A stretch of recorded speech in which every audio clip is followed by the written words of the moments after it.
Oke, karena kita udah lewat lebih 6 menit ya, sambil menunggu dari Kevin-nya juga kayaknya lagi di perjalanan. Nah, kita buka aja ya. Bismillahirrahmanirrahim. Assalamualaikum warahmatullahi wabarakatuh. Waalaikumsalam warahmatullahi wabarakatuh. Alhamdulillahirrahmanirrahim. Wassalatu wassalamu ala asrafil anbiya wal mursalin wa ala alihi wa sahbihi ajma'in. Allahumma sholli ala sayyidina Muhammad wa ala alihi wa sahbihi ajma'in. Untuk sekalian, alhamdulillah pada pagi hari ini kita bisa kembali bermuajah ya. Sekalipun kemarin pada hari Jumat malam kita udah ya bertemu juga gitu di kelasnya. Tapi pada pagi hari ini seperti biasa kita eh, membahas kelas umum gitu. Jadi terbuka untuk umum. Jadi silakan saya diajak lagi kawan-kawannya untuk bisa join. Eh, untuk kesempatan kali ini yang akan bertindak sebagai penerjemah yaitu Teh Soy. Jadi nanti akan langsung dipimpin oleh Teh Soy untuk menerjemahkan. Namun karena Kang Kevin belum hadir, kayaknya kita masih menunggu. Nah, seperti itu. Oh ya, lupa. Langkah baiknya, mari kita buka pada kesempatan pada pagi hari ini dengan baca basmalah bersama-sama. Bismillahirrahmanirrahim dan doa belajar tentunya. Raditu billahi robba wa bil islam madina wa muhammadin nabiyya wa rasula. Rabbi zidni ilma warzuqni fahma. Allahumma inna nas'aluka fahman nabiyyin wa hifzal mursalin wa ilhamal malaikatul muqarrabin. Amin amin ya rabbal alamin. Semoga kita bisa mendapatkan tentunya ilmu yang baru pada pagi hari ini dan bisa menambah keimanan kita, tentunya juga amal ibadah kita. Oke, seperti itu. Ini nunggu Kang Kevin, Teh Aisyah, selesai. Oke, nah yang share screen siapa ini? Yang share screen dari saya bisa. Suara saya kedengaran nggak? Kedengaran dah, aman. Oke, sebentar ya. Coba share screen. Hmm, Kita belum bisa mulai karena main karakternya belum hadir. Kang Kevin, ada kelihatan belum, Kang? si proses. Ya udah, oke. Hmm, Jadi Pembahasan kemarin kali ini kita pertamanya bahas ke Dini sampai ini, terus nanti saya lanjutin dari sini dan seterusnya. Gitu ya, gimana nunggu Kang Kevin atau mulai aja? Bingung nih. Tapi sebenarnya kayaknya Kang Kevin udah ini, udah tahu nggak sih isinya mah kita yang belum tahu.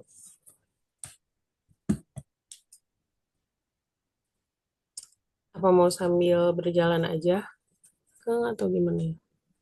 mungkin boleh tas sambil berjalan. Nanti ya Kang Kevin yang lanjutin untuk membahas itu.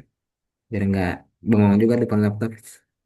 Oke, Oke, kita mulai ya, teman-teman. Bismillah. Eh, kita mulai dari ini, dari paragraf ini. Certainly, we can discuss and formulate scientific criteria by which we may judge what books are worth reading. Jadi, em, tentu saja sebenarnya kita dapat membahas atau merumuskan gitu ya kriteria ilmiah untuk menilai buku mana yang layak dibaca. Jadi banyak sebenarnya kriteria ilmiahnya. Uh, Yet, For the purpose of this brief introduction, I shall propose an analogical approach to the question. Tapi untuk introduction di sini, penulis itu menyajikan analogi untuk menjawab pertanyaan tadi, pertanyaan buku mana yang layak untuk dibaca gitu.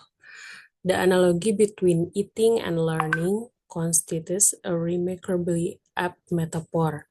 Jadi analogi antara makanan, memakan dan belajar itu metafora yang sangat tepat untuk menganalogikannya. Just as the human body digests food in order to sustain life, so to do the human's perspective and intellectual powers engage in a process of digestion, absorption, preservation, transformation, and even excretion with respect to object of knowledge. Sebagaimana tubuh manusia mencerna makanan gitu untuk mempertahankan kehidupan, begitu juga dengan perspektif dan kemampuan intelektual kita gitu dalam proses mencerna, menyerap, mempersiapkan dan mentransformasi bahkan ekskresi gitu atau mengeluarkan dengan respect, dengan menghargai objek-objek dari pengetahuan gitu. The distinction lies merely in the fact that one process is biological, whereas the other is intellectual. Bedanya kalau yang pencernaan makanan tadi adalah secara biologikal, sedangkan untuk proses membaca itu ya secara intelektual gitu. Al-Imam Al-Zarnuji that at 1195 in his influential work Ta'lim al-Muta'alim, a text long regarded as a foundational reference among students of the Islamic science and arts, had already employed this analogy to elucidate the relationship between knowledge and the learner. Imam Al-Zarnuji yang wafat pada 1195 dalam karyanya Ta'lim al-Muta'alim, sebuah teks lama yang menjadi referensi fondasi dari pelajar sains dan seni Islam, sudah mengenalkan analogi ini antara hubungan antara pengetahuan dan pembelajar. Regrettably, certain bungling people have dismissed this work in an oversimplified and reductionist manner, attributing to it the decline of Islamic education. Sayangnya, orang-orang sebentar.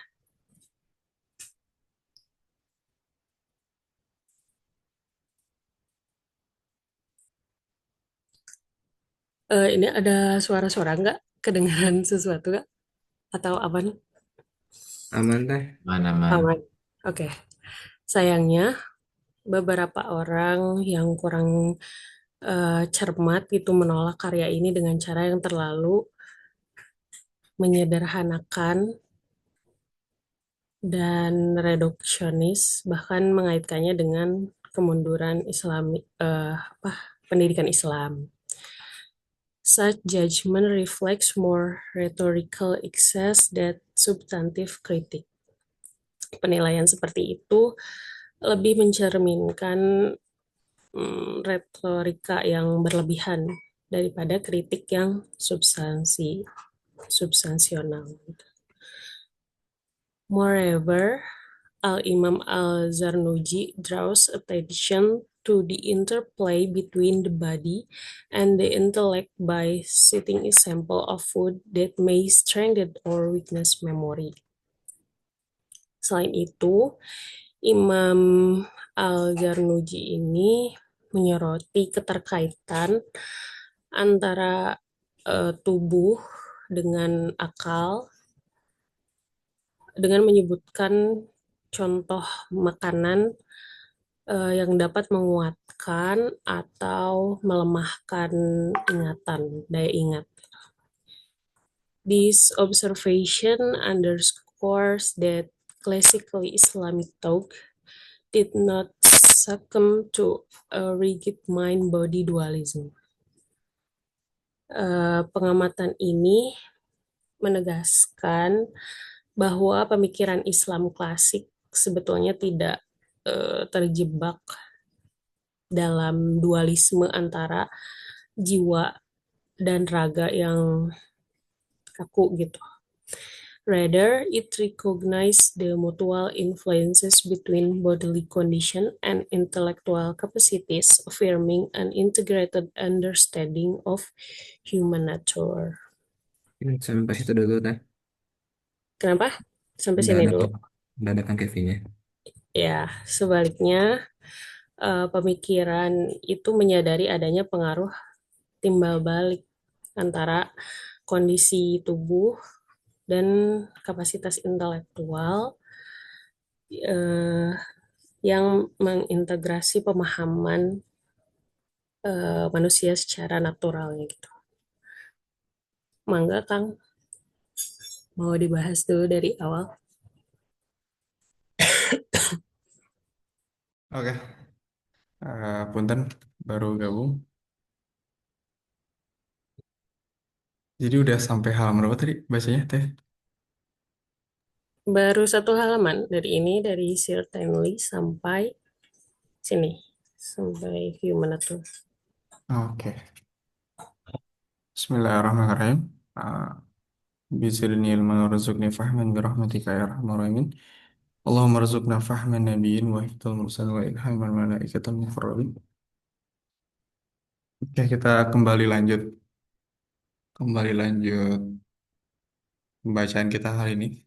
Saya saya mohon maaf ada keterlambatan dari saya. Di introduction kedua ini, terima kasih juga ke Teh Soy yang udah bacain dan sudah melanjutkan bacaan ketika saya masih belum masuk. Oke, masuk ke halaman 4 itu. Kita mulai masuk ke ada namanya itu analogi makanan. Ini bagian yang cukup baik dan ini bagian yang paling menarik bagi saya. Oke, di paragraf awal, certainly we can discuss and formulate scientific criteria by which we may judge what books are worth reading. Eh, dengan jelas kita bisa diskusikan dan formulasikan eh, kriteria saintifik dengan eh, buku ini itu dengan sebuah buku-buku itu eh, apakah pantas untuk dibaca atau enggak. Dan eh, sebelumnya bahwa tujuan dari introduction ini, pembukaan ini, jadi Pak Yogi itu nge-propose satu analogi untuk menjawab pertanyaan ini. Analogi apa itu? Analogi yang bakal dijelasin di hampir ke hampir apa ya, dua halaman setelahnya. Lanjut ke paragraf sebelumnya. The analogy between eating and learning constitutes a remarkably up apa itu saya agak lupa metafor.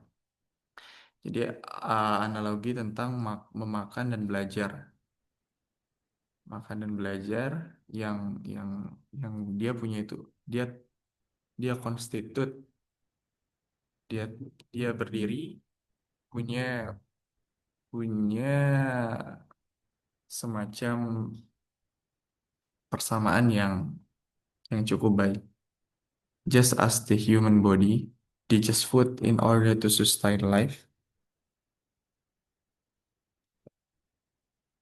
Sini ada ini ya. seperti seperti layaknya badan manusia. Just as the human body,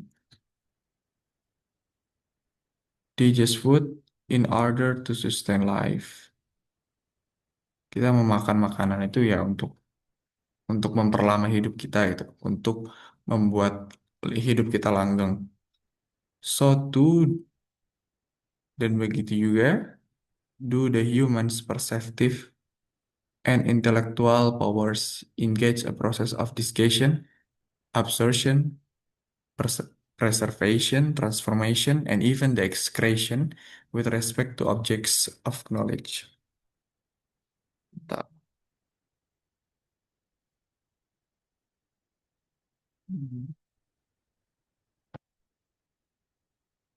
Yes. Nah, begitu. Dan baik lagi, dan begitu juga dengan perseptif manusia dan kekuatan intelektual yang melibatkan proses pencernaan, pencernaan, penyerapan, uh, preservation itu, tadi apa teh saya? Preservation,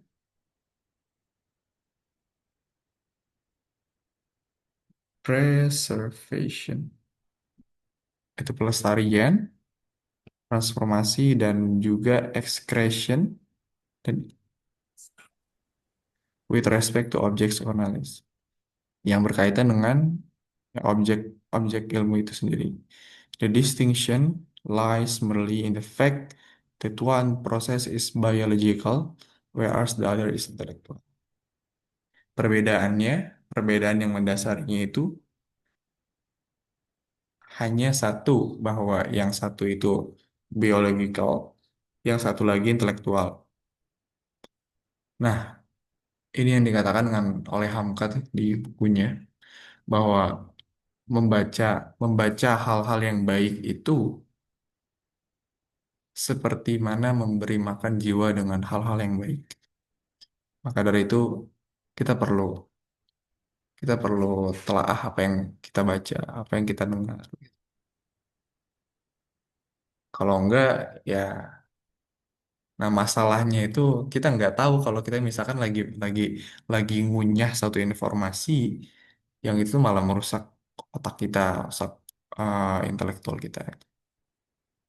Ya, walaupun sama ya dengan makanan, proses makan. Bedanya kalau kita nggak makan, perut kita kan bisa ngomong lapar ya, bisa ngasih indikasi bahwa kita lapar. Nah, naasnya ya, pikiran kita tuh kalau kita nggak isi ilmu, nggak isi pengetahuan tuh, dia nggak bilang bahwa bahwa dia itu bodoh gitu. Dia nggak seperti itu yang beda dari pikiran dan badan. Lalu di paragraf selanjutnya, Imam Az-Zarnuji, Burhanuddin Az-Zarnuji, dari karya yang terkenalnya Ta'limul Muta'alim, A Text Long Regarded. Nah, ini saya sempat, ini kan kemarin sempat ini ya, sempat sama guru gembul dibilang bahwa penulisnya itu nggak dikenal siapa orangnya gitu, nggak jelas siapa orangnya. Nah, itu adalah kegagalan apa ya, melihat diri kita dari seseorang tuh dan melihat siapa yang dikomentari. Padahal ya kitab ini kan udah jadi pegangan sebelum masuk ke kitab-kitab lainnya tuh. Kalau misalkan di pondok, di sekolah-sekolah Muslim juga, di luar negeri ya Talimul Mutalim itu dipakai. Bahkan Kiai Imam Hashim Asy'ari itu punya juga Talimul Muta'alim yang yang yang versi beliau. Nanti ya setelahnya ada Bul Alim wal Muta'alim. Gitu. Nah, fenomena guru gembul kemarin tuh yang punya komentar tentang Imam Al-Zarnuji itu nggak jelas itu justru kan.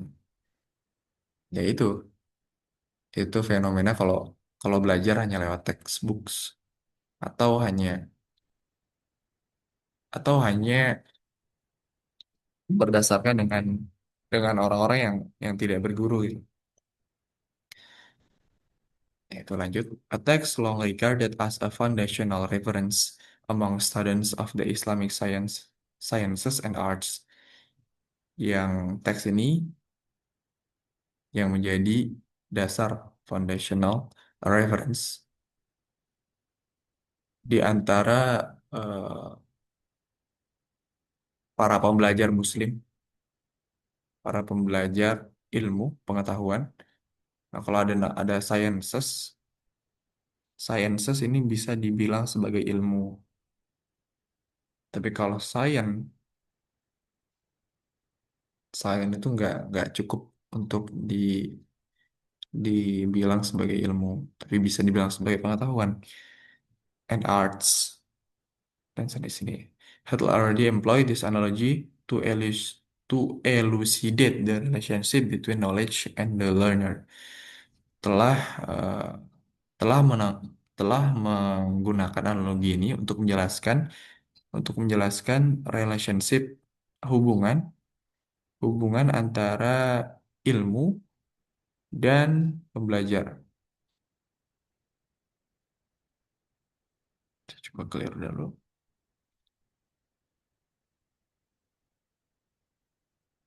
Oke, sambil belajar. Sayangnya, regrettably, certainly bungling people have dismissed this work in an oversimplified and reductionist manner. Sayangnya orang-orang itu malah dismiss, tidak tidak menggunakan karya ini atau menggunakan karya ini dengan cara yang enggak cara yang oversimplified, yang terlalu disederhanakan dan mengurangi dan reductionist manner dengan manner dengan sikap yang kurang gitu. Makanya sebenarnya kitab yang saya dengar, kitab itu nggak terlalu tebal. Kalau ada teman-teman yang punya ilmu ta'lim tuh, tapi eh, dulu bahasanya Pak Yogi tuh di kitab ulumul ta'lim yang misalkan dia nggak tebal bukunya, ya andaikan ini ulumul ta'lim, dia kayak segini lah tebalnya. Tapi kalau diperas itu nggak akan habis-habis tuh sepanjang zaman. Dan kalau dijual tuh bisa menghidupi beberapa ratus toko buku selama berapa tahun. Dari ngejual buku ini, dari ngejual buku Ta'limul Muta'alim. Attributing to its to the of the decline uh, Islamic Islamic education, yang menjadikan dia itu uh, to it attributing to it the decline of Islamic education. Dan itu jadi kayak kayak apa dia? Jadi kayak penurunan dari pendidikan Islam itu sendiri. Such judgment reflect more rhetorical excess than substantive kritik. Ya kebanyakan orang-orang yang melakukan kritik seperti itu hanya kebanyakan retoris, excess, excess retoris kan, excess kan berlebih ya, retorika yang berlebih daripada kritik yang substantif.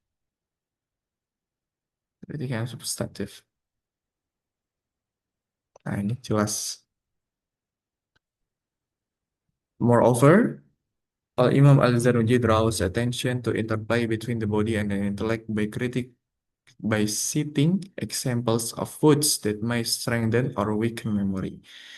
Lebih lebih jauhnya, Imam Az-Zarnuji itu punya perhatian berlebih eh, terhadap badan, di antara badan dan mindah pikiran, dengan memberikan sebuah contoh bahwa makanan itu ada yang menguatkan dan juga yang melemahkan. This observation underscores that classical Islamic thoughts did not succumb to a rigid mind dualism.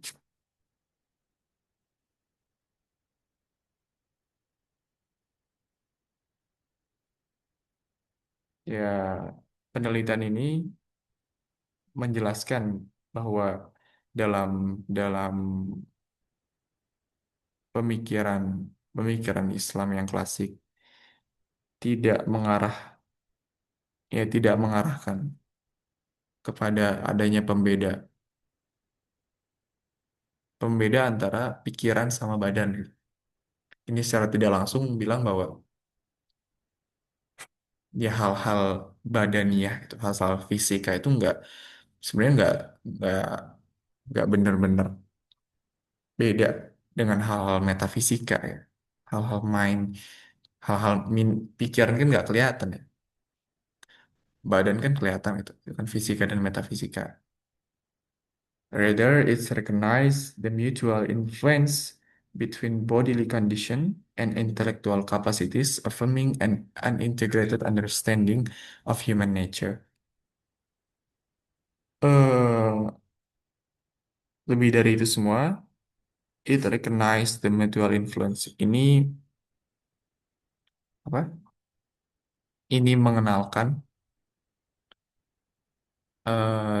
mengenalkan sebuah pengaruh-pengaruh saling kepengaruhan antara antara tubuh, kondisi tubuh dengan intellectual capacities, dengan kapasitas intelektual, affirming an integrated understanding of human nature, yang menjadikannya yang menjadikan integrasi antara pemahaman hakikat manusia itu sendiri. Oke, Mangga bisa dilanjut, Teh.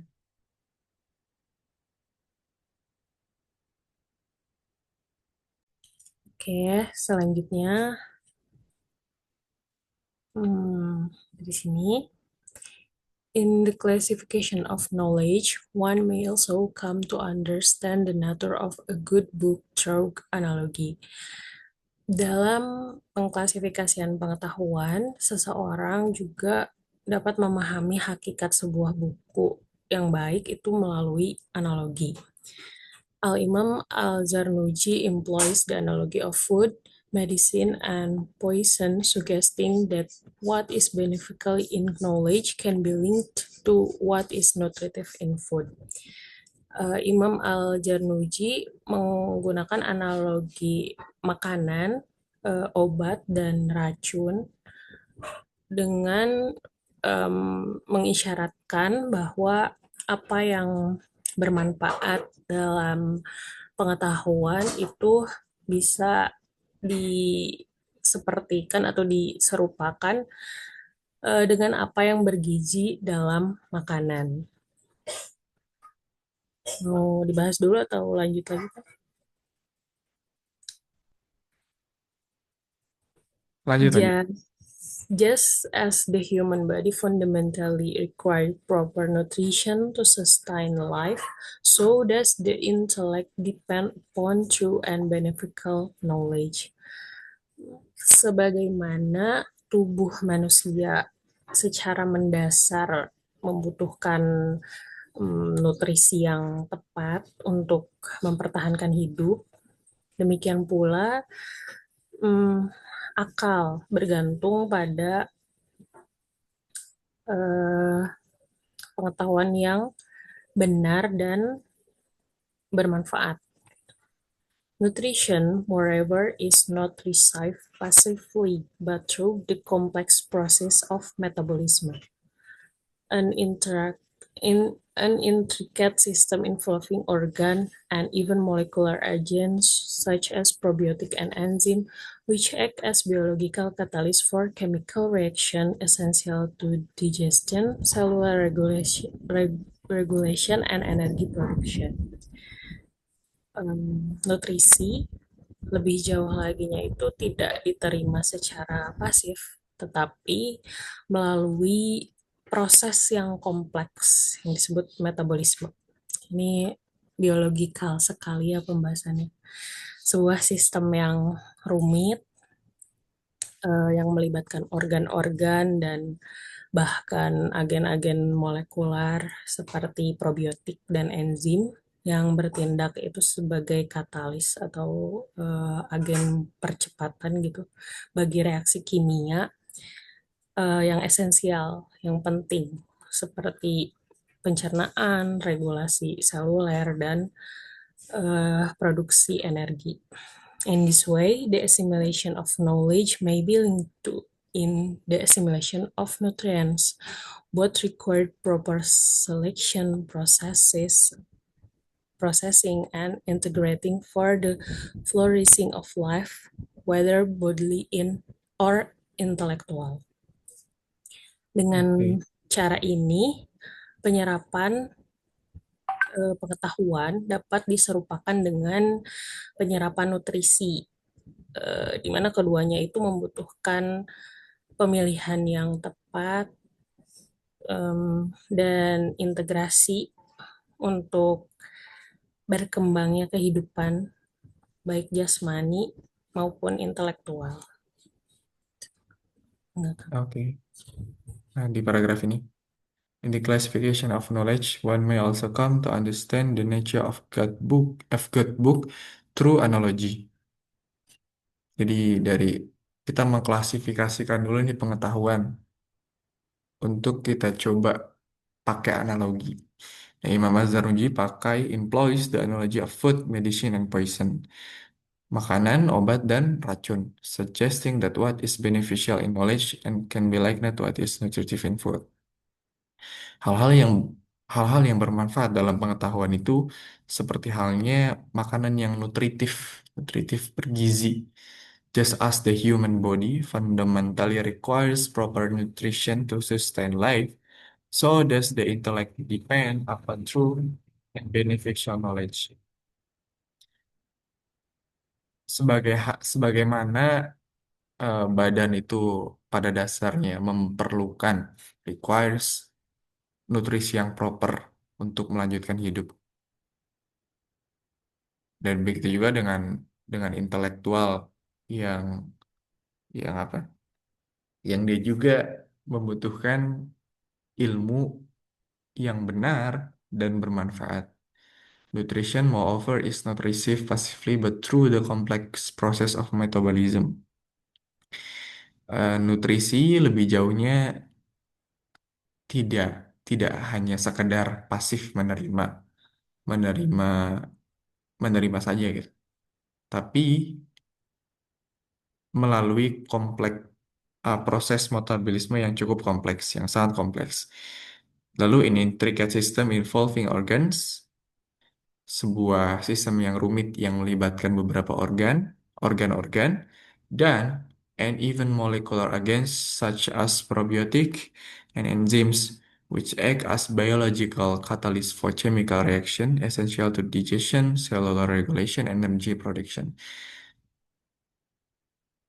Sistem rumit, sebuah sistem rumit yang melibatkan organ-organ dan bahkan molekular sebagai sebagai agen-agen molekular seperti probiotik dan enzymes. Probiotik dan enzim-enzim. Probiotik ini beda dengan prebiotik, which act as biological catalyst yang berfungsi, yang bertindak sebagai katalis. Dari tadi kata Teksoy, katalis ini bisa kita artikan percepatan, tapi juga bisa diartikan sebagai rangsangan for chemical reaction, karena katalis ini nggak cuma ada di tubuh kita ya. Dulu waktu saya di kilang minyak, pokoknya di setiap kilang minyak itu mereka ada katalis juga tuh untuk bikin reaksi reaksi apa namanya, ya reaksi kimia, chemical reaction. Misalkan ada minyak mentah nih, ada minyak mentah yang baru masuk dari sumur tuh, yang baru disedot dari sumur. Nah, berbagai prosesnya itu ada proses kedua atau ketiganya itu dia pakai katalis buat ngerangsang perubahan perubahan perubahan dari minyak itu sendiri. Baik lagi yang punya yang punya apa namanya reaksi kimia yang esensial untuk mencerna cellular regulation, untuk regulasi sel dan juga produksi energi. Nah, dengan cara ini eh, penyerapan ilmu, penyerapan pengetahuan seperti halnya dengan penyerapan makanan. Keduanya membutuhkan pilihan yang tepat, proper selection, proses yang tepat, dan integrasi untuk flourishing of life, untuk memelihara, untuk menumbuhkan hidup, entah itu secara jasmaniah atau secara intelektual. Oke, bisa lanjut dulu deh. Oke. Hmm, Selanjutnya, food also provide us with information through its taste, texture, temperature, and visualization to our perspective faculties. Makanan juga memberikan kita informasi dengan melalui makanan, apa rasanya, teksturnya, suhunya, dan tampilan atau visualisasinya kepada kemampuan kita, kemampuan penginderaan atau perspektif kita. Yet, many people reduce their judgment of food solely to its immediate sensory appeal, a fleeting sensation that lasts only for a second, and make this the principal criterion criterion for their choice. Namun, banyak orang menyederhanakan penilaian mereka terhadap makanan hanya pada apa yang terlihat gitu, yang langsung terindrawi dalam beberapa detik, daya tariknya gitu, menjadikan ini menjadikan ini sebagai kriteria utama uh, untuk mereka memilih. Metaphorically, food that delights the palate but contribute little or even poses harm to the body's nutritional process may be compared to books that merely gratify the sensitive imagination and estimative faculty without nourishing the intellect. Secara metaforis, makanan yang menyenangkan atau menyenangkan lidah atau selera, tetapi memberikan sedikit kontribusi atau bahkan menimbulkan bahaya itu untuk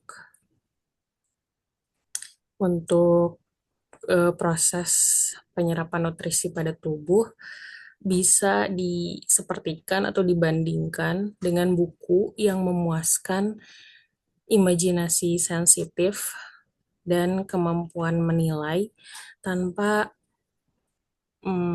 tanpa memberi nutrisi intelektual. Such works, while momentarily entertaining, ultimately fail to contribute to the cultivation and growth of the mind. Karya-karya seperti itu, yang buku-buku imajinasi kayak gitu, meskipun menghibur secara sesaat gitu, pada akhirnya gagal untuk berkontribusi terhadap pengembangan dan pertumbuhan pikiran. Oke, kita lanjut. Makanan Food also provide us with information through its taste, texture, temperatures, and visualization to all perceptive faculties. Ya makanan itu menyediakan kita informasi melalui rasanya, teksturnya, temperaturnya, dan visualisasinya ke perseptif. Perseptif ya. Segala yang perseptif itu yang menerima ya, perceptive faculties, daya penerimaan kita. Ini bisa jadi lima panca indera dan juga bisa pikiran itu sendiri yang menalar. Yet many people reduce their judgment of food solely to its immediate sensor appeal. Tapi banyak manusia itu mereduksi makna atau mereduksi pilihan mereka semata-mata uh, terbatas pada sensory appeal. Sensory appeal. Padahal nggak cuma sensori doang yang yang bisa kita ambil dari sebuah makanan itu. A fleeting sensation that lasts only for a second. Sensasi rasa yang hanya bertahan beberapa detik. Yang menjadikan and make this principal criterion. Yang menjadikan kriteria yang utama sebagai pilihan sebagai pilihannya. Contohnya apa? Contoh paling mudahnya kita beli es krim nih, es krim Mixue.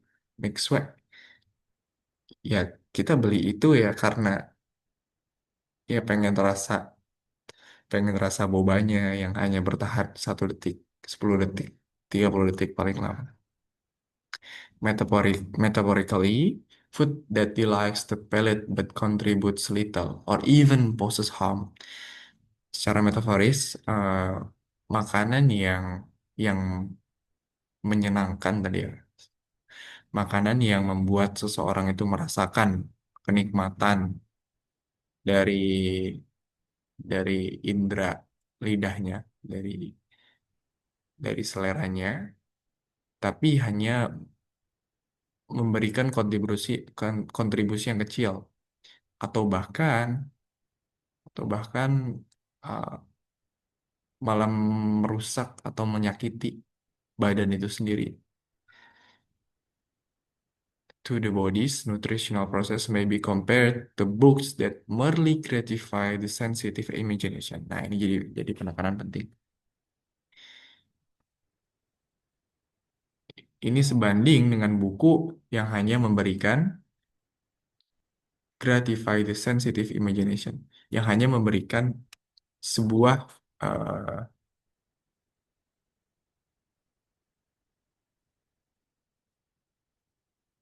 sebuah yang hanya memuaskan sensitif imajinasi sensitif kita dan juga an estimative faculty without nourishing the intellect yang hanya ya berkutat di bagian imajinasi dan estimasi daya imajinasi dan daya imajinasi dan estimasi tanpa menumbuhkan intelek. Nah, buku-buku yang seperti itu seperti halnya kita minum minum mixue itu, yang dia cuma bertahan beberapa lama itu, bikin nggak bikin kenyang, nggak bikin juga malah tambah seger atau tambah sehat. That works well momentarily entertaining. Hal-hal seperti itu hanya menyenangkan secara sebentar, secara momentary, tapi secara gagal ultimately fail, tapi keseluruhannya secara gagal untuk berkontribusi to the cultivation and growth of the mind terhadap terhadap pertumbuhan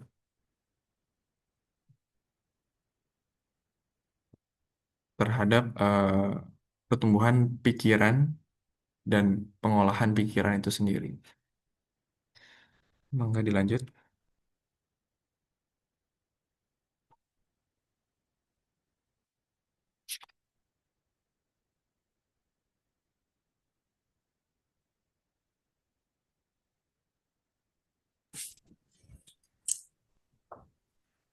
Just as our today dietary habits expose us to junk food that offer little nutritional value and often prove detrimental to biological health, so are we confronted with junk books, texts that serve merely to provide information and momentary joy without protesting intellectual growth. Jadi, sebagaimana kebiasaan makan kita masa kini itu membuat kita terpapar sama yang namanya junk food gitu, makanan yang tidak sehat, yang menawarkan sedikit nilai gizi dan malah seringnya terbukti hmm, berpengaruh pada kesehatan gitu, merugikan atau membahayakan terhadap kesehatan biologis. Demikian juga kita saat ini dihadapkan dengan junk books, buku-buku yang ya sampah yang tidak bermutu gitu. Eh, Yaitu teks-teks yang berfungsi hanya semata-mata untuk memberikan informasi sesaat, kesenangan sesaat tanpa menumbuhkan atau mendorong pertumbuhan intelektual.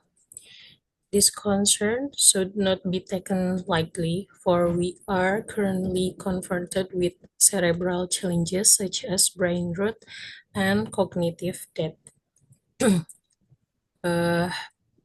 Kekhawatiran ini tidak bisa dianggap enteng gitu, karena kita saat ini dihadapkan dengan tantangan yang berkaitan dengan otak seperti brain rot, pembusukan otak. Ini istilah untuk degradasi kemampuan kognitif kita, dan cognitive debt atau hutang kognitif ketika terjadinya kelelahan mental akibat konsumsi informasi yang dangkal. The endless stream of trivial content, information, and entertainment circulating on social media activates the brain's dopamine-driven reward system, creating patterns of dependency and addiction that hinder the capacity for sustained meaningful thought. Arus yang tanpa henti dari beredarnya konten yang dangkal seperti hanya informasi dan hiburan gitu, menciptakan yang berputar di sosial media itu menciptakan atau mengaktifkan sistem sistem penghargaan otak gitu dengan hormon dopamin, dengan mengeluarkan hormon dopamin. Dan ini tuh menciptakan pola ketergantungan dan kecanduan yang menghambat kemampuan untuk pemikiran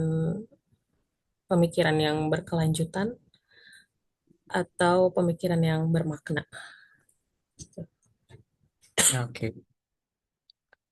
Oke, seperti halnya hari hari ini ya, just as our today, the habit expose us to junk food that offer little nutritional value and often prove detrimental to biological health. Seperti halnya hari ini, kebiasaan kita sudah mulai terpapar dengan junk food ya. Junk food, namanya itu udah junk food yang memberikan nutrisi yang sedikit. Jadi kan tadi kan dijelasin kalau makanan itu bisa memberikan kita berbagai informasi itu. Nah, junk food ini hanya memuaskan dahaga informasi sensorisnya saja. Hanya pada bagian pengecapan aja itu. Masalah sehat, masalah bernutrisi itu masalah belakang. And often prove detrimental to biological health. Dan terbukti seringnya terbukti merugikan merugikan kesehatan biologis. So, are we confronted dan sebagaimana makanan junk food, kita juga berhadapan dengan junk books. Text that serve merely to provide information and momentary joy. Teks yang hanya merely provide, yang hanya menyediakan informasi dan kesenangan sementara without fostering intellectual growth, tanpa adanya dorongan atau rangsangan pertumbuhan intelektual. These concerns not be taken lightly. Hal-hal ini tuh nggak bisa dianggap sepele. For we are currently confronted with cerebral challenge. Bagi kita yang berhadapan dengan cerebral challenge, cerebral itu tuh sebenarnya itu kan a- Mas punya akar kata cerebrum, salah satu bagian otak di bagian belakang, kalau saya nggak salah ya. Cerebral challenge such as brain rot and cognitive debt. Nah, brain rot ini salah satu kata yang ditemukan akhir-akhir ini oleh Kamus Oxford. Jadi dulu itu setiap tahun tuh Kamus Oxford tuh yang ngeluarin satu kata yang paling paling fenomenal di tahunnya. Nah, brain rot ini salah satunya. Brain rot, cognitive debt, dan hutang kognitif. The endless stream of trivial content, information, and entertainment circulating on social media activates the brain's dopamine-driven reward system. Arus yang nggak pernah berhenti dari sebuah trivial content, informasi dan entertainment dan hiburan mengsirkulasikan yang tersirkulasi dalam sosial media mengaktifkan hormon dopamin yang menjadi hormon apa? Hormon yang memberikan apa ya? Reward system. Jadi reward system kan harusnya diperoleh dengan cara yang ya seperti mana reward ya. Reward kan berarti kan dia telah melakukan sesuatu. Dia telah bersusah payah, telah berlelah. Nah, sosial media ini dia itu berusaha buat ngeskip part yang susah, langsung aja ke part rewarding gitu. Jadi kalau ada apa, saya jadi ingat konten yang konten kayak transisi gitu ya, yang misalkan berangkatnya dari mana terus tiba-tiba di di puncak gunung gitu. Nah itu tuh yang yang kata-katanya itu can we skip to the good part. Nah itu tuh reward system tuh. Jadi bagian-bagian yang bagian-bagian yang susahnya, bagian-bagian yang sukarnya itu di skip langsung ke eh, hadiah. Itu hormon dopamin yang bekerja. Karena kebanyakan dikasih hormon dopamin. Gini nih, hal-hal itu terasa istimewa kan karena dia itu nggak datang terus-menerus ya. Ramadan itu selain memang dibuat spesial, Allah jadikan bulan itu bulan spesial, itu bulan haram. Itu karena Ramadan itu nggak tahun setiap tahun, nggak datang setiap 12 bulan dalam setahun itu. Dia hanya ada dalam satu bulan dalam setahun. Nah, begitu juga dengan dopamin ini, gitu. Ketika kita terlalu banyak dikasih dopamin, ketika kita terlalu banyak, ketika kita terlalu banyak memprioritaskan sesuatu gitu, segala hal diprioritaskan gitu. Kalau kita menganggap semuanya penting, A itu penting, B itu penting, C itu penting gitu. Itu artinya nggak ada yang benar-benar penting dalam hidup kita. Itu artinya nggak ada yang benar-benar prioritas dalam hidup kita. Sesuatu yang spesial itu kan sesuatu yang istimewa kan karena dia itu nggak bisa selamanya kita dapatkan. Makanya dia istimewa. Begitu juga dengan hormon dopamin gitu. Hormon dopamin ketika dia dengan mudah didapat, ya, dia dia bakal di kalimat selanjutnya dia bakal creating patterns of dependency. Dia akan membuat sebuah pola ketergantungan gitu. Karena memang karena memang manusia emang suka dikasih dopamin gitu.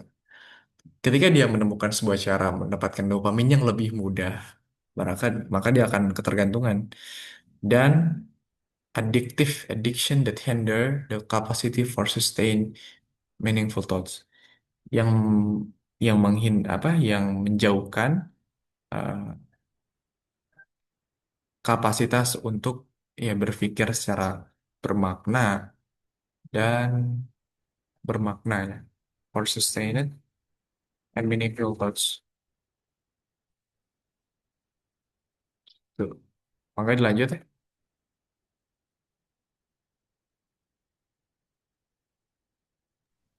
Oke. We may grow bored of nutrition food, but our bodies never cease to need it. Jadi kita mungkin menjadi bosan terhadap makanan bergizi, tapi tubuh kita itu tidak pernah berhenti untuk membutuhkannya.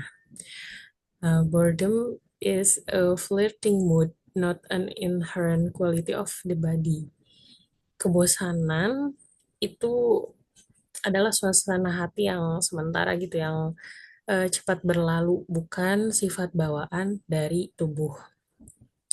Just as the taste of food briefly delight the tongue will its nutrients sustain the body for hour or day, the same principle applies to reading.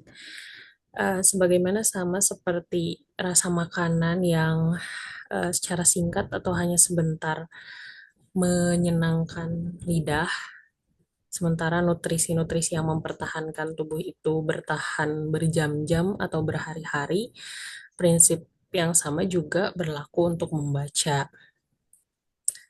Similarly, we may feel weary of reading nutritive books, yet our soul never stops craving them. If anything, they demand them even more. Uh, Demikian pula kita mungkin merasa lelah gitu membaca buku yang bernutrisi, namun sebetulnya jiwa kita tidak pernah berhenti untuk craving, untuk mm, merindukan, mendambakan mereka gitu. Eh, Bahkan sebaliknya, mereka menuntut kita terus-terusan gitu, lebih dan lebih lagi. While mood seeks temporary dopamine such as information, entertainment, pleasure, and ease, our soul requires intellectual and spiritual nourishment to remain alive, not just for days, but for years to come. Sementara suasana hati kita mencari sesuatu yang sifatnya sementara, dopamin yang sementara gitu, seperti informasi, hiburan, kesenangan, dan kemudahan atau kenyamanan, jiwa kita itu membutuhkan intelektual dan spiritual atau asupan nutrisi intelektual gitu untuk tetap hidup, bukan hanya untuk beberapa hari, tetapi untuk bertahun-tahun ke depan. Moreover, understanding is categorically distinct from data, information, and even memorization. Lebih jauh lagi, pemahaman understanding itu secara tegas berbeda dari data, informasi, bahkan hafalan. Genuine understanding attained by the human soul emerges through the process of intellection, where be sensible are transformed into intelligible, that is, into meaning. Pemahaman yang sejati, genuine understanding, attained dicapai oleh jiwa manusia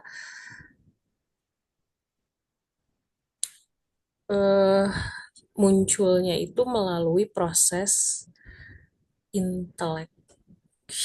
inteleksi, di mana hal-hal yang dapat ditangkap indera atau disebutnya sensible ditransformasikan atau diubah menjadi hal-hal yang dapat dipahami secara intelektual atau intelligible, yaitu mengubahnya menjadi makna.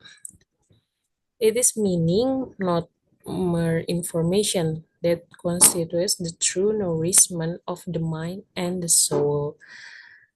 Makna ini bukan hanya sekedar informasi yang membentuk nutrisi sejati, tetapi uh, sesuatu yang sejati untuk jiwa dan untuk pikiran dan jiwa kita. Oke, oke. Dari paragraf sebelumnya, ya kita mungkin dibuat bosan ya dengan nutritious food. Tapi emang itu yang kita butuhin. Ini layaknya nasi gitu. Coba di sini ada yang bosan sama nasi nggak? Boredom is a fleeting mood.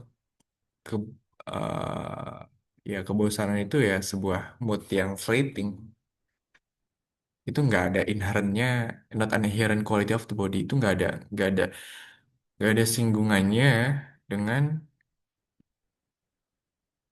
badan, dengan kualitas pada badan. Just as the taste of food briefly delights the tongue, will its nutrients sustain the body for hours or days. The same principle applies to reading. Nah tadi ya, boredom itu, kebosanan itu hanya suasana hati yang sepintas, bukan not an inherent quality of the body. Just as the taste, seperti halnya rasa ya, serasa dari makanan, ya hanya briefly delights the tongue will its nutrients sustain the body. Itu hanya mengenakan ya, apa membuat mengecap itu hanya hanya di awal aja, hanya briefly aja dari dari lidah. While its nutrients, dibandingkan nutrisi ya, nutrien uh, yang dibutuhkan tubuh untuk berjam-jam, untuk berhari-hari. Dan begitu juga dengan buku gitu. Ada buku-buku yang ya dibaca, oh dibacanya lama, apalagi dibacanya lama, tapi hanya memenuhi hasrat sementara gitu. Sedangkan kita butuh buku-buku yang bisa buat kita bertahan selama berjam-jam, selama berhari-hari, selama bertahun-tahun. Itu kita belajar ikro, misalkan 2 tahun, 3 tahun, 4 tahun. Tapi kan kita pakai itu selama bertahun-tahun itu cara kita ngebaca Al-Quran, cara kita membunyikan huruf-huruf hijaiyah. Itu yang dipakai, itu yang dibutuhkan. Similarly, we may feel weary of reading nutritive books. Kita kita kita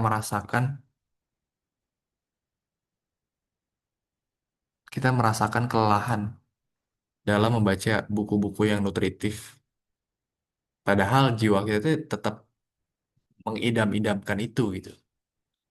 Jadi jiwa kita tuh sebenarnya mengidam-idamkan nasi, tapi kita tuh kelelahan makan itu gitu. If anything, they demand them even more. Karena apa? Karena ya indera kita tuh udah terlalu mati rasa gitu. Mengecap mana yang benar-benar, mengecap mana yang benar-benar makanan sejati, makanan yang nutritif, sama yang makanan-makanan yang junk food. Nah, begitu juga dengan buku itu sendiri gitu. Karena kita kebanyakan baca buku-buku yang cuma memenuhi hasrat sementara, yang cuma memenuhi mood ketika dihadapkan dengan bacaan-bacaan yang benar-benar nutritif, yang jiwa tuh benar-benar ngerongrong. Nah, ini nih yang kita butuhin. Tapi badan kita itu udah terlanjur apa ya? Kelelahan gitu buat ngehadapin buku-buku yang nutritif ini. Karena apa? Karena udah terlanjur mati rasa dengan hal-hal yang ya itu yang memenuhi mood doang, memenuhi kesenangan sementara, kesenangan yang temporer. Dan ini sebenarnya berlaku juga ke beberapa hal yang lain. Kayak misalkan di agama kita di Islam gitu ya. Ketika kita terlalu sering melihat hal-hal yang haram gitu, maka yang halal itu akan hilang gitu kelezatannya. Itu itu punya efek juga ke mindah gitu, ke pikiran kita. While mood seek temporary dopamine such as information, entertainment, pleasure, and ease. Ketika mood perasaan itu hanya mencari dopamin yang temporer, dopamin sementara seperti halnya informasi, uh, hiburan, kesenangan, dan kemudahan. Our souls require intellectual and spiritual nourishment to remain alive, not just for day, but for years to come. Tapi jiwa kita itu membutuhkan intelektual dan spiritual yang yang menumbuhkan, yang menjadikan kita itu tetap hidup, nggak hanya cuma sehari, nggak hanya berhari-hari, tapi di tahun-tahun yang akan datang. Moreover, understanding is categorically distinct from data, information, and even memorization. Dan pemahaman itu secara kategoris itu benar-benar berbeda dari data, dari informasi, dan juga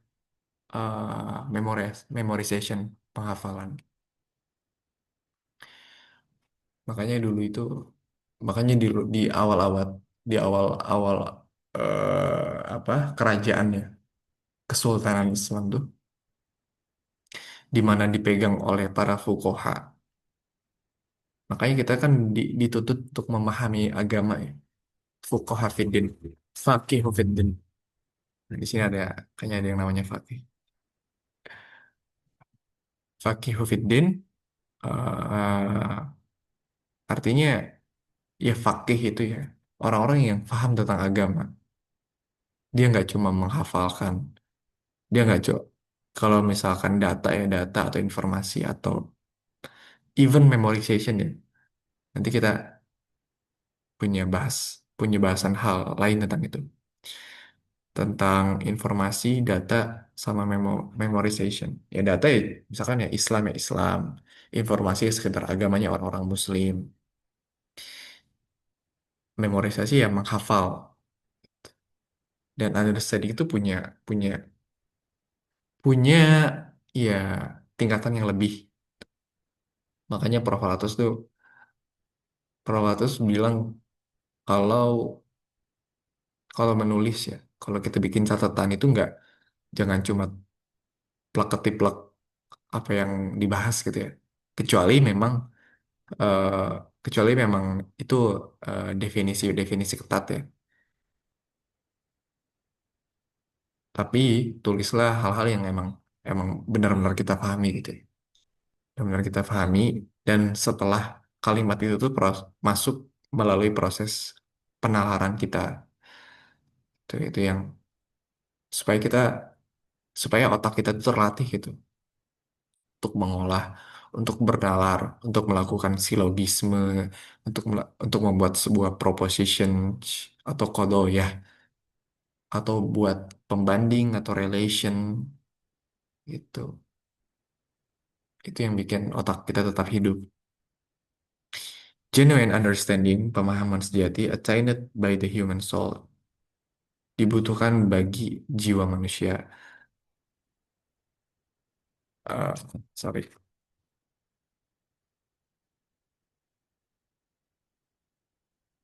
Ya, pemahaman sejati itu didapatkan oleh jiwa manusia. Yang susah-susah tuh, nah itu yang dibutuhin sama jiwa manusia. Emerges through the process of intellection, yang muncul melalui proses intelligentsia, whereby sensible are transformed to intelligibles, di mana hal-hal yang dulunya sensibles itu dirubah ke intelligible.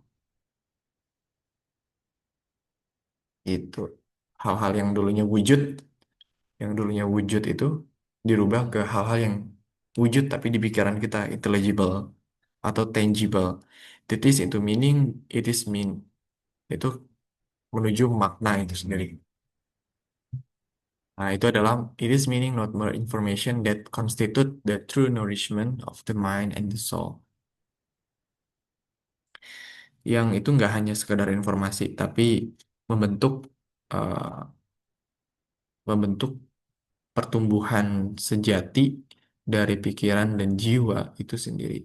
Makanya eh, makanya ada makanya kan di kita ada orang-orang fisikawan nih, orang-orang fisikawan yang melakukan eksperimental terhadap wujud itu sendiri. Mereka melakukan hal-hal prediksi percobaan itu kepada bendanya itu sendiri gitu. Kalau misalkan ini diginiin jadi apa? Sedang sedang jurusan-jurusan misalkan falsafah itu. Dia melakukan eksperimen itu juga, tapi di di mentalnya gitu. Kalau ini jadi ini, kalau A jadi B, jika A maka B, jika B maka C, nah gitu-gitu. Dan kebanyakan proses proses itu ya terjadinya di otak. Oke, ini udah masuk 7.18. Mungkin kita cukupkan dulu di sini. Masih ada dua paragraf lagi sih untuk beresin analogi makanan. Nah, setelah beres baca dua paragraf selanjutnya, saya pengen share. Saya buat satu summary tentang ini di presentasi di PowerPoint saya. Nah, mungkin kita buka dulu diskusi tanya jawabnya. Kalau teman-teman ada yang mau didiskusikan, enggak saya balikin ke Kang Roni. Terima kasih Kang Kevin atas penjelasannya yang tentunya bernutrisi ya bagi intelektual kita, dan pembahasan kali ini pun tentunya menarik bahwasanya ya analogi yang cukup dan cukup memang pas bahwasanya tubuh kita pun perlu makanan yang baik gitu, bukan bukan hanya tubuh tapi juga intelektual kita, karena ya tadi ada junk food, ada junk book yang kita anggap enak tapi ternyata pada hakikat itu merusak, dan itu cukup membuat kita terlena gitu ya. Kita tengok sekarang banyak golongan muda yang apa ya sakit di usia muda gitu, kayak diabetes dan semacamnya ya karena pengaruh junk food. Bisa jadi juga itu terjadi pada kalangan muda yang intelektualnya terpengaruh oleh junk food yang merusak. Ya mungkin kalau kita lihat buku-buku guru gembul dan itu junk food gitu. Seperti itu. Ya mungkin dari yang kita sekalian yang ingin ditanyakan terkait eh, pembahasan kali ini bisa langsung bertanya open mic ataupun bisa langsung nulis di chat. Mangga, Izin Kang, mangga kang pakai. Nah, udah, udah angkat pakai. lebih ke ini sih, apa namanya, meluruskan pemahaman. Nah, itu tuh bisa kita pahami dari yang tadi itu berarti apa, bagaimana makanan itu sama apa pengetahuan yang masuk ke otak kita itu sama seperti layaknya makanan yang masuk ke tubuh kita. Berarti apakah ya ada pertanyaan dulu sih. Apakah bagaimana kita memilih buku itu sesederhana bagaimana kita memilih makanan? Apakah seperti itu? Misalnya Ya, nih ada ya kita perlu kalau makanan kan ya tadi ada yang junk, ada yang junk food gitu kan tadi ada junk box. Nah, apakah juga berarti junk box ini kita perlu apa namanya nggak perlu dibaca sebenarnya? Atau bagaimana untuk junk box tadi? Itu sih dua. Gitu. oke siap. eh Siap, Fakih. Terima kasih pertanyaannya. Yaitu, sebagaimananya ada junk food, maka ada juga junk books. Nah, masalah selanjutnya itu sebenarnya kita nggak, kalau kita awal-awal tuh kita nggak mesti tahu. oh ini beneran buku yang dibutuhin kita atau enggak ya. Makanya nanti ada beberapa cara gitu ya. Di pertemuan kemarin kan kita pakai elementary reading nih. Kita baru pengawalan nih. Nanti masuk inspectional tuh kita masuk ke gimana sih cara kita nyicipin doang gitu. Biar kita nggak terlanjur makan banyak-banyak, tapi ternyata itu poison. Tapi ternyata itu beracun gitu kepada tubuh kita. Dan yaitu analoginya itu ketika ada makanan yang baik, maka ada juga buku yang baik. Ketika ada buku yang buruk, maka ada juga makanan yang buruk. Dan kebanyakan kita nih, saya share screen. Jadi ada satu sarjana Italia di abad abad apa ini namanya? Abad pertengahan ya. Ini masih medieval karena masih belum Renaissance. Jadi ada Petrarch sih namanya, seorang eh, seorang apa? Seorang sarjana Italia yang dia yang dia ahli puisi juga, humanis juga. Nah, ada satu kalimat yang bagus dari dia yang saya kutip, "We get sick more often when we eat, not when we are hungry." Kita itu di zaman itu padahal ya, apalagi di zaman sekarang, kita itu lebih banyak sakit karena makan daripada karena lapar. Ini yang ini yang sebenarnya jarang disadari dengan di kehidupan kita sekarang. Kita lihat orang-orang di rumah sakit ya, kayak misalkan dia diabetes, jantung, darah tinggi, darah rendah, itu karena kebanyakan makan gitu. Nggak ada ceritanya orang-orang punya penyakit gitu, tapi keseringan lapar.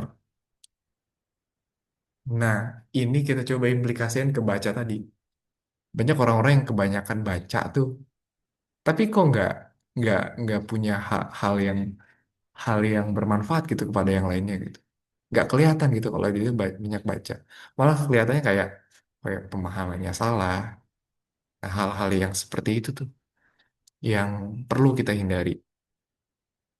Nah, makanya tadi di awal saya bilang kalau kalau misalkan eh, makanan itu makanan itu beracun ya, beracun ke diri kita itu dia bakal bikin kita sakit gitu. Kalau buku itu sesuatu itu bikin otak kita beracun ya. Nah, gimana ya? Mudahnya gini deh. Jadi misalkan badan itu sakit nih. Pikiran kita tuh tahu bahwa badan itu sakit. Gimana kalau pikiran kita yang sakit gitu? Pikiran kita yang sakit dan lalu fakulti mana, daya mana yang mengenali bahwa pikiran itu sakit gitu. Sedangkan instrumen pengenalannya itu yang sakit gitu. Itu yang perlu kita hindari. Itu yang makanya itu nggak sekedar jahil, jahil was, jahil basit gitu. Tapi itu jahil murokap gitu. Tidak tahu bahwa dirinya itu tidak tahu. Tuh. Itu ya itu. Makanya perlu memilah buku-buku yang baik. Karena nggak semua, nanti pada akhirnya nggak semua buku itu perlu dibaca. Nggak semua buku itu perlu dibaca dengan hati-hati. Dan nggak semua buku itu perlu, salah deh. Nggak semua itu perlu, nggak semua buku itu perlu dibaca berulang.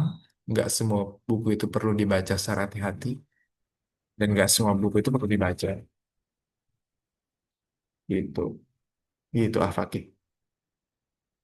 Oke, jazakallah Kak. Allah. Siap. Amin, Wafik. Oke, mungkin yang lain.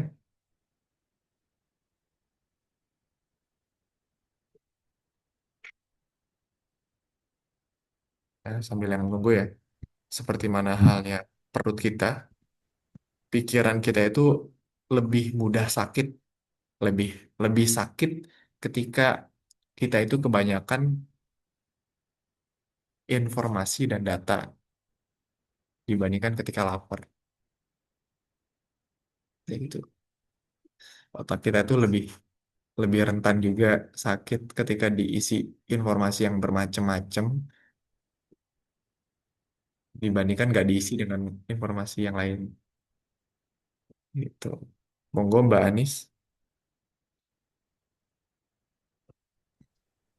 Hmm, saya pernah ditanya teman saya, eh bukan teman, ada beberapa lah. Eh itu tuh bilang gini, eh buku nanti kan semua apa yang kita lakukan itu dipertanggungjawabkan. Nah, untuk buku yang nggak kita baca itu gimana? Sedangkan tadi kan katanya eh apa nggak semua buku perlu dibaca gitu. Nah, itu nanti gimana gitu? Pertanggungjawabannya itu gimana gitu? Itu buku-buku banyak tuh. Tuh kalau nggak kamu baca, nanti gimana tanggung jawabnya gitu. Oke. Pertanggungjawaban atas buku-buku yang nggak dibaca gitu. Ya, Oke. Secara pada dasarnya, kalau kembali ke kaidah ya. Nah, ini perlunya kita belajar hal-hal yang dasar, ya, hal yang wajib, hal yang umum. Pada kaid pada kaidah awalnya, kita kan nggak akan dimintai pertanggungjawaban terhadap hal-hal yang kita tidak tahu. Kita nggak akan dihukumi sesuatu kalau kita nggak tahu. Misalkan kita nih, kita nggak, kita masih di bawah 15 tahun, masih belum lagi mumayyiz, kita nggak akan dikenakan, kita nggak akan, gimana ya? Kalau kita masih misalkan belum balik, belum akil balik, belum sampai akalnya. Kan akil itu kan akal, balik itu kan sampai, belum sampai akalnya. Ya, ketika kita meninggal sebelum akil balik ya kita nggak akan, pertanggungjawaban tentang sholat itu belum belum belum dibebankan kepada kita karena kita belum tahu. Nah, itu hukum asalnya itu ya. Jadi sesuatu yang kita tidak tahu itu kita nggak akan dihukumi tentang itu. Ke pertanyaan tadi, eh, bagaimana pertanggungjawaban atas buku-buku yang belum dibaca itu. Nah, itu bisa dikatakan terjadi pada buku-buku yang wajib, pada buku-buku yang dasar. Tapi nggak bisa dikenakan kepada seluruh buku, kepada buku keseluruhannya gitu. Karena ya ada buku-buku yang nggak, misalkan ada, kita kan nggak akan ditanya tentang kenapa kita nggak baca novelnya Terelie, misalkan di Yaumil Hisab nanti. Tapi kita akan ditanya gitu, kenapa kamu nggak belajar agama gitu. Misalkan, kenapa kamu sering bepergian, tapi kamu nggak menjalankan syariatnya gitu. Karena nggak tahu, kenapa kamu nggak pelajari gitu. Misalkan cara-cara fikih beribadah dalam keadaan safar. Nah, itu yang dipelajari. Nah, jadi eh, hemat jawaban saya itu bisa dikenakan pada buku-buku yang muktabar, ya, buku-buku yang wajib, buku-buku yang umum ya. Umum di sini itu artinya wajib ya. Umum itu perlu diketahui semua orang. Ini ini ada penyelewengan makna juga tuh di misalkan ilmu-ilmu umum, gitu, ilmu-ilmu khusus. Artinya ilmu-ilmu umum itu ilmu yang perlu diumumi semua orang, perlu dimaklumi semua orang. Seperti halnya menjalankan sholat, puasa, itu yang nggak bisa diwakilkan. Gitu sih, um, Mbak Anis.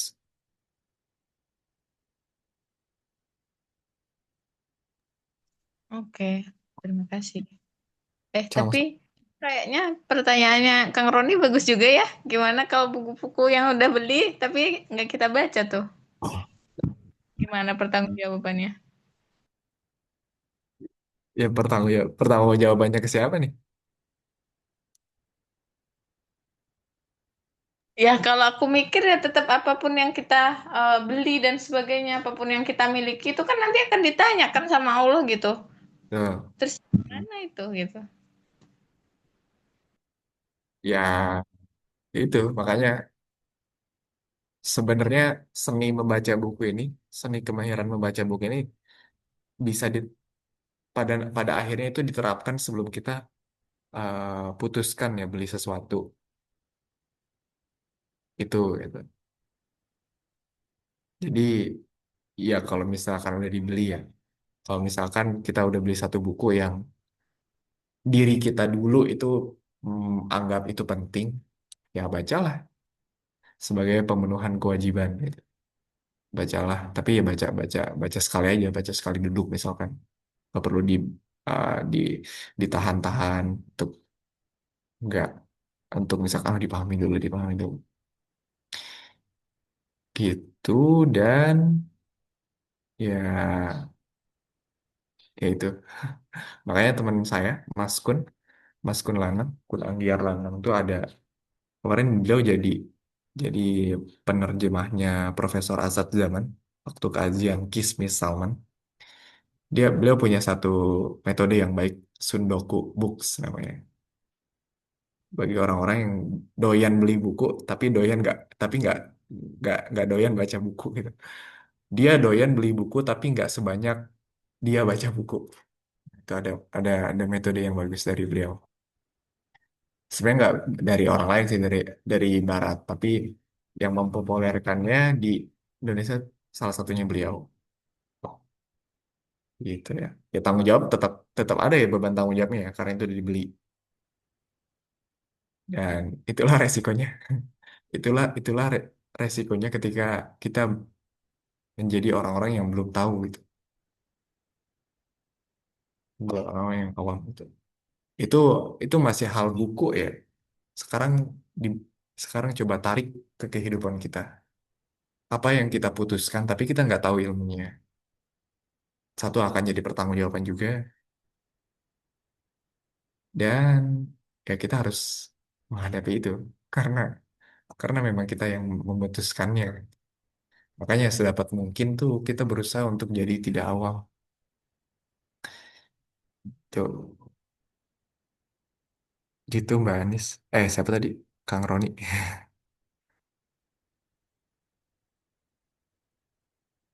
Ya, dijual boleh-boleh aja sih. Yang ada dari Teh Diva, izin menanggapi insight for today yang aku dapat ini, kita jadi bisa melihat buku.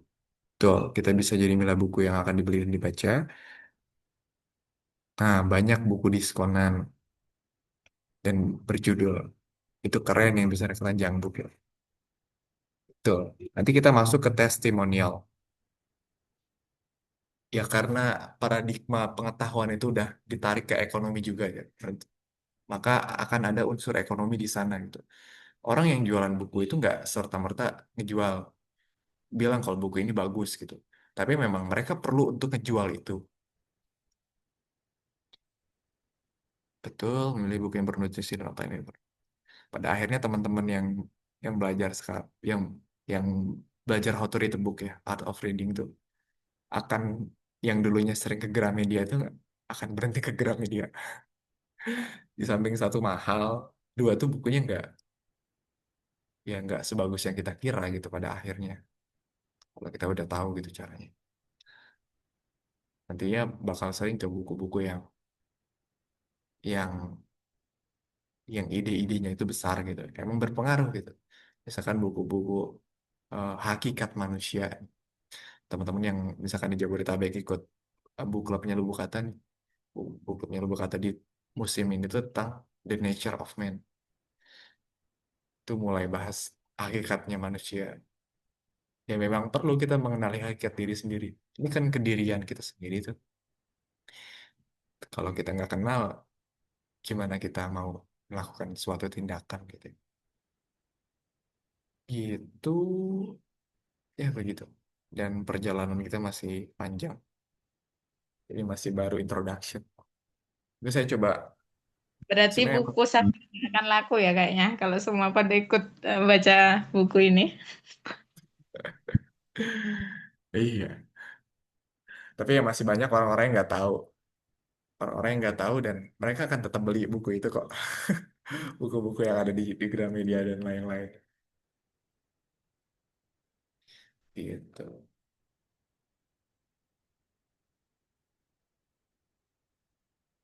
Itu sih Mbak Anis.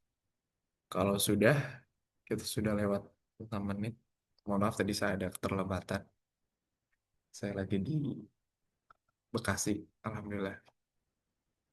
Jadi eh, beberapa hari ini cukup banyak eh, safar. Ya, mohon doanya juga. Lalu, nah itu ya. Oh ini teh soy masih banyak buku yang disegel. Ya, kalau masih disegel, ya nggak tahu sih mau dibaca atau enggak. Ya itu kita kan mengecap informasi dari buku kan nggak cuma lewat. Kadang kita tertarik dari misalkan dari seseorang, dari ya kayak buku Art of Reading ini kan saya yang suggest teman-teman buat beli ya. Tapi kalau teman-teman nggak beli juga nggak masalah juga, tetap.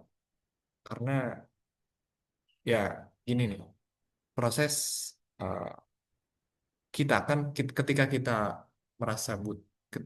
merasa sesuatu itu kan bermanfaat, pada hakikatnya manusia itu pengen orang lain juga merasakan manfaatnya juga gitu.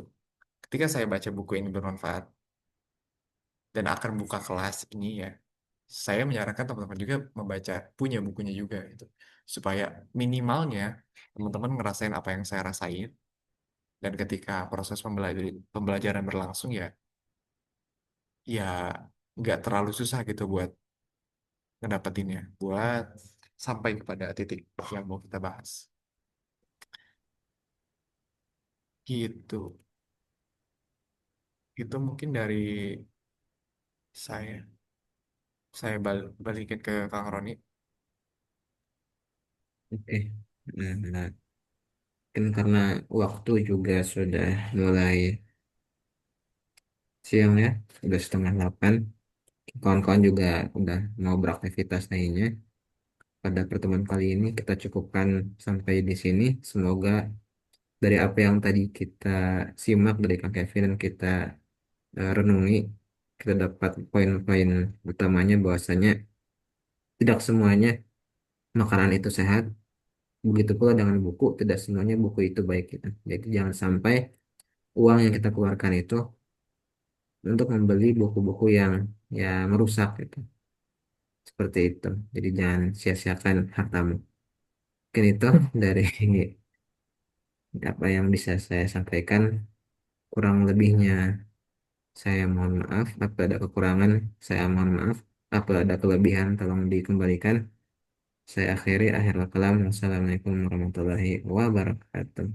Waalaikumsalam warahmatullahi wabarakatuh. Alhamdulillah. Mangga, turun teman-teman. Ya, sehat-sehat.